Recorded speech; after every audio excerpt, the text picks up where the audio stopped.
Mans, France, and here is an American family abroad. The young daughters, Lucy and Lynn, the pretty wife, Lucy. Number 2, but here's the head man, Briggs Cunningham, designer and driver of powerful sports cars. Many American families go to France as tourists, but the Cunningham mission is to bring home the first American winner of the international road race, the Grand Prix d'Endurance, or simply Le Mans. Down to the last bolt, life or death on a tight curve, Cunningham's ideas and theories are embodied in his newest car, the Shark. In nearby villages and workshops, the Europeans who have dominated the quarter-century history of the race prepare for the grueling 24-hour struggle. This is an Italian Alfa Romeo, product of one of the oldest sports car makers, getting its tune-up.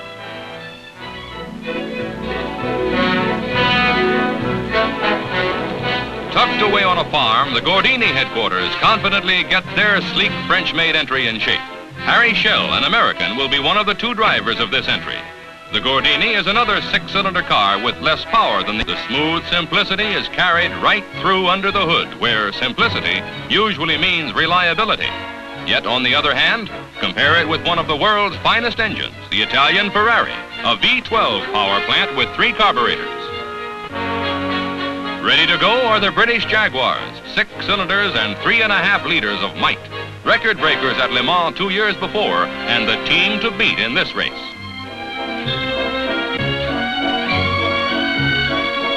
Against a field of 68 foreign cars, Cunningham is pitting the 3 most powerful sports cars in the race.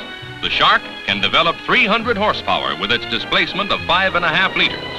The proof will not be in power alone, however, but in all-out, all-around performance. The Le Mans race is run on a public highway with most of its hazards. Traffic has not yet been cleared for the practice runs, and drivers hold themselves to a modest 100 to 120 miles per hour. The course is 8.36 miles of right-angle turns, S-curves, and broad straightaway. The test is to see how far, how fast, a car will travel 24 hours and still not fly apart.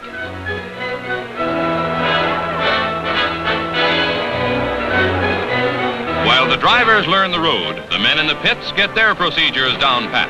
Normal commercial fuel provided by the race officials is used in all cars. The tanks are sealed after filling. All spare parts and even the tools used must be carried in the cars. No pit stops are allowed until the first 18 laps, 240 miles, are covered.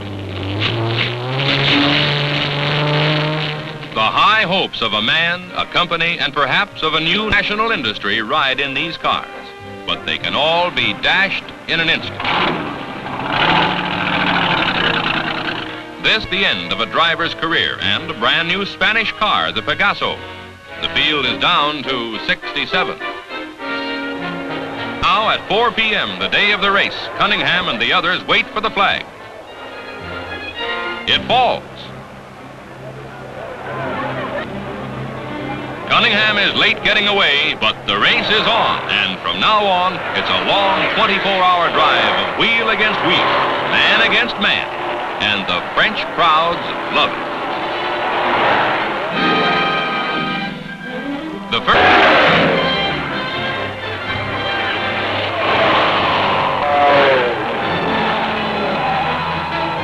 By the 7th hour, it's dark, but the pace slackens only slightly. The number 12 Ferrari is first now, and the Cunningham Shark has moved up to 5th. The scoreboard shows that 15 entries have dropped out.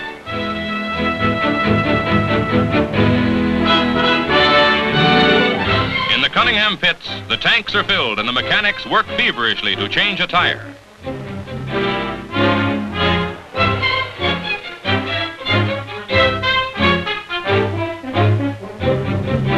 Seconds and minutes pile up as Johnny Fitch puts his car on the pitch-dark road again.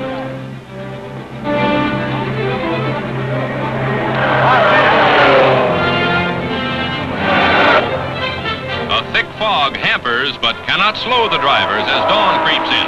By 4 a.m., the 13th hour, Fitch has the Cunningham in 3rd. Tom Cole in the number 16 Ferrari is trying to regain 6th place. Day finally comes, but Tom Cole is no longer in the race. He was killed at 6:30 a.m.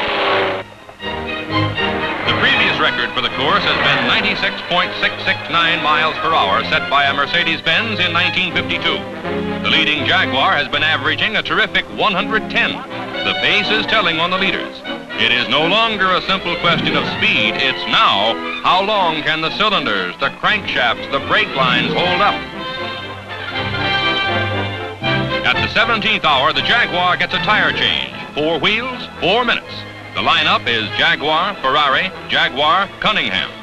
2 hours later, the second-place Ferrari is out of the race on its 229th lap. It's up to Cunningham to beat the blistering Jaguar pace if he's going to win.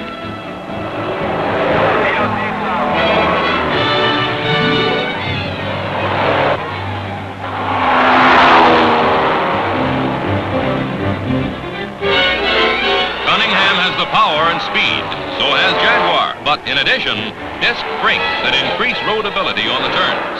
Less slowing, more safety, and this pays off in precious seconds and miles.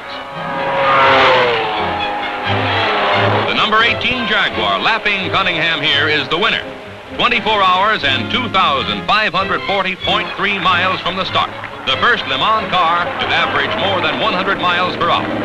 Only 26 out of 67 cars finished the road-burning test. It's Jaguar in second, Cunningham third, hitting an average of 104.14 miles per hour, 1.71 behind the winner.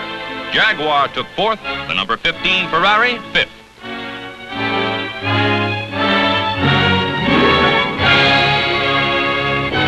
And Britain's Duncan Hamilton and Tony Rolt get the accolades, but Briggs Cunningham, beaten this time, will probably be back trying when it's time again for this big international road race.